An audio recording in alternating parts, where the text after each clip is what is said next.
오늘날 지구촌 곳곳에서는 다양한 환경 문제가 발생하고 있다. 이러한 환경 문제에 대한 윤리적 쟁점에는 기후정의 문제, 미래 세대에 대한 책임 문제, 생태 지속 가능성 문제 등이 있다. 기후정의란 변화에 따른 불평등을 해소해 옴으로써 실현되는 정의로 기후변화 문제를 형평성의 관점에서 바라본다. 다음 사례를 읽어보자. 방글라데시는 기후변화에 따른 해수면 상승으로 주요 섬들의 65%가 바닷물에 잠식되어 수많은 사람이 삶의 터전을 잃었다. 집과 토지를 잃은 농민들이 도시로 유입되어 빈민으로 살아가면서 사회적 갈등과 범죄가 증가하고 있다. 그런데 선진국은 기후변화의 주요 원인인 온실가스를 1인당 연간 18.5톤을 배출하는 데 비해 방글라데시는 1인당 연간 1톤도 배출하지 않는다.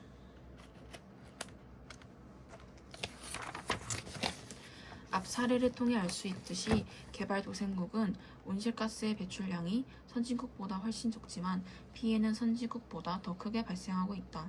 기후정의는 이러한 불평등한 상황 속에서 정의로운 해결 방안을 모색하기 위해 등장한 것이다. 기후변화에 따른 불평등을 해결하고 기후정의를 실현하기 위해서는 어떻게 해야 할까? 먼저 선진국들이 기후변화에 따라 피해를 본 나라들의 적극적인 보상과 지원을 해야 한다. 왜냐하면 기후변화에 직접적인 영향을 미치는 온실가스의 75%가 선진국에서 배출되고 있고 기후변화에 따른 자연재해는 대부분 온실가스 배출량이 적은 개발도상국에서 발생하고 있기 때문이다. 정의의 관점에서 선진국은 개발도상국에 책임 있는 자세를 지녀야 한다. 또한 각 국가는 온실가스 배출량을 줄이기 위해 노력해야 한다. 선진국은 물론 개발도상국도 산업 구조를 생태 친화적으로 바꿔 나감으로써 기후변화의 근본 원인인 온실가스의 배출량을 줄여나가야 한다. 더불어 각 국가는 탄소 배출권 거래 제도를 통해 각 국가에 할당된 온실가스 배출 감축량 의무를 성실하게 이행해 나가야 한다. 환경 문제에 대한 또 다른 윤리적 쟁점으로 미래 세대에 대한 책임 문제가 있다. 환경 문제는 미래 세대의 생존 및 삶의 질 문제와 직결되어 있다. 기후변화, 자원 고갈, 환경 오염이 지속되면 후손은 깨끗한 환경에서 풍요롭고 건강하게 살아갈 수 없을 것이다.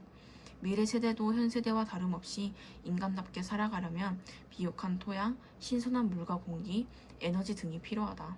이에 현 세대는 미래 세대의 생존 및 삶의 질 문제에 관심을 기울여야 한다. 요나스는 인류가 존재해야 한다는 당위적 요청을 근거로 인류 존속에 관한 현 세대의 책임을 강조하였다. 그에 따르면 우리의 책임은 1차적으로 미래 세대의 존재를 보장하는 것이며 2차적으로는 그들의 삶의 질을 배려하는 것이다. 그는 이러한 책임의 원칙을 다음과 같은 정한 명령으로 표현하였다. 너의 행위의 효과가 지상에서의 진정한 인간적 삶의 지속과 조화가 될 수 있도록 행위해라. 너의 행위의 효과가 인간 생명의 미래의 가능성에 관해 파괴적이지 않도록 행위해라. 요나스는 이러한 원칙에 따라 현 세대가 지녀야 할 덕목으로 두려움, 겸손, 검소, 절제 등을 제시하였다. 인류 존속을 위해 현 세대의 잘못으로 미래 세대가 생존할 수 없을지도 모른다는 사실에 대한 두려움을 갖고 겸손한 태도를 지니며 검소한 생활과 절제하는 소비 습관을 길러야 한다는 것이다. 이러한 덕목을 실천함으로써 우리는 미래 세대가 건강한 자연 환경에서 살아갈 수 있는 권리를 보장해 줄 수 있다. 따라서 우리는 미래 세대에 대한 책임감을 바탕으로 더욱 적극적으로 환경 문제를 해결해 나가야 한다. 개발과 보존의 딜레마, 즉 자연개발과 자연보존 중 어느 것이 우선인가에 대한 논의도 환경 문제에 관한 윤리적 쟁점 중 하나다. 개발론자는 자연이 도구적 가치를 지니며 개발에 따른 환경 문제는 경제 성장과 기술 발달로 해결할 수 있다는 점에 근거하여 자연 개발을 강조한다. 반면 보존론자는 자연이 내재적 가치를 지닌다는 점과 자연을 보존하는 것이 장기적으로도 큰 이익이라는 점에서 자연 보존을 강조한다.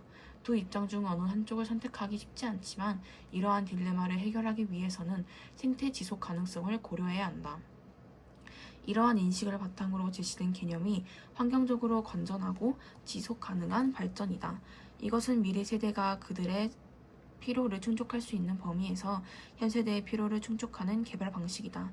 즉 생태 지속 가능성의 범위에서 자연 환경 개발을 추구함으로써 인간과 자연이 공존하며 개발과 보존을 양자택일이 아니라 조화와 균형의 관점에서 바라보자는 것이다.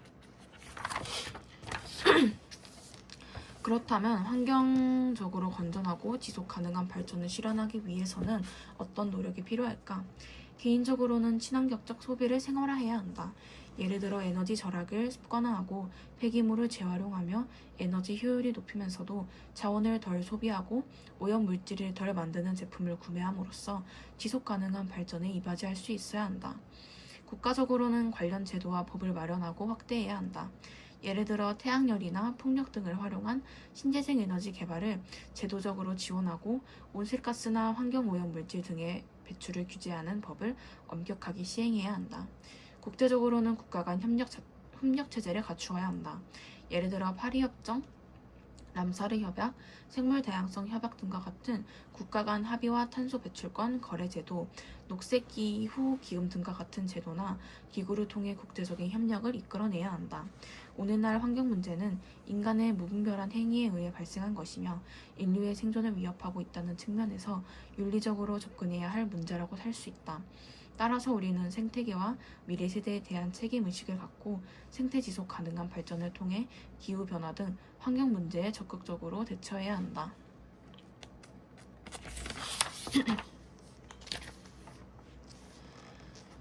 레건의 삶의 주체와 테일러의 목적론적 삶의 중심.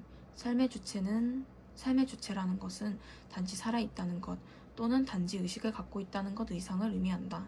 삶의 주체가 된다는 것은 믿음, 욕구, 지각, 기억, 자신의 미래를 포함해 미래에 관한 의식, 쾌락과 고통 등의 감정을 느낄 수 있다는 것, 즉 선호와 복지에 관한 이익관심, 자기의 욕구와 목표를 위해 행위할 수 있는 능력, 순간순간의 시간을 넘어서 자신의 정체성을 느낄 수 있고 타자와는 별개로 자신의 삶이 좋을 수도 나쁠 수도 있다는 의미에서 자신의 복지를 갖고 있다는 것이다. 레건은 동물이 인간과 같은 도덕 행위자는 아니지만 하나의 삶의 주체로서 도덕적으로 존중받을 권리를 가진다고 보았다. 삶의 주체란 단순히 살아있다는 의미를 넘어서 쾌락과 고통, 욕구 등의 감정을 느끼고 자신의 복지와 목표를 추구하며 삶을 영위하는 개체이다. 그는 동물도 삶의 주체로서 자신만의 고유한 삶을 살아갈 권리를 가지기 때문에 이들을 인간을 위한 수단으로 취급해서는 안 된다고 주장했다. 생명체가 목적론적 삶의 중심이라는 것은 그것의 외적 활동뿐만 아니라 내적 작용이 목표 지향적이라는 것, 그리고 그것이 자신의 생존을 유지하고 자신의 종을 재생산하고 변화하는 환경에 적응하게 하는 생명활동을 성공적으로 할 수 있게 해주는 경향성을 갖고 있다는 것이다. 생명체가 목적론적 활동의 중심이 되게끔 하는 것은 자신의 선을 실현하도록 방향지어진 유기체의 작용이 갖는 일관성과 통일성이다. 테일러에 따르면 모든 생명체는 자기의 생존, 번식, 환경 적응이라는 목적을 추구하는 목적론적 삶의 중심이다. 그는 모든 생명체는 목적론적 삶의 중심으로서 자신의 고유한 선을 실현하고자 하므로 도덕적으로 고려되어야 한다고 주장하였다.